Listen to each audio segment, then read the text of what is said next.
Hey guys, അങ്ങനെ break കഴിഞ്ഞിട്ട് റൂമിലേക്ക് നല്ല ചൂട്. എത്ര ചൂടുണ്ടെങ്കിലും ഒരു ചായ കുടിക്കണ്ടേ? നേരെ കാസർഗോഡ്ക്ക് വിട്ട്. നാട്ടിലൊക്കെ വിട്ടതിനല്ല, കാസർഗോഡ് റെസ്റ്റോറൻറ്റ് വിട്ട്. അങ്ങനെ ചായ വന്നു.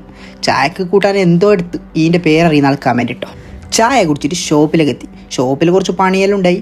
അങ്ങനെ മരി പോകാൻ കൊടുത്തു. നേരെ നിസ്കരിക്കാൻ പോയി. നിസ്കരിച്ചിട്ട് വരുമ്പോണ്ട് നിയാസ് യോനൻ്റെ ഒക്കെ പഠിച്ചേ. അങ്ങനെ ആടെ നിന്നിട്ട് കുറച്ച് കഥാക്കി. അത് നേരെ വിട്ട് ഷോപ്പിലേക്ക്. അങ്ങനെ വീടെല്ലാം ക്ലിയർ ആക്കി ഷോപ്പ് പൂട്ടി നേരെ റൂമിലേക്ക് വിട്ട്.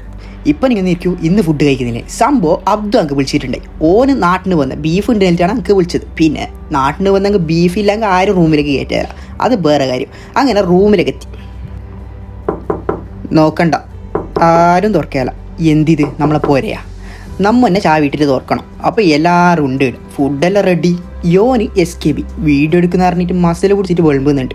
ഇത് നമ്മളെ മെയിൻ ഷെഫ് സഫൂർ. അങ്ങനെ അങ്കും കിട്ടി ഫുഡ്. റൂമിൽ ഇങ്ങനെ എല്ലാവരും ഒക്കെ ഇരുന്നിട്ട് ഫുഡ് കഴിക്കാൻ അത് വേറെ തന്നെ മച്ച. അത് എല്ലാ പ്രവാസികൾക്കും അറിയും. അപ്പോൾ ഓക്കെ, അടുത്ത വീഡിയോയിൽ കാണാം. ബൈ.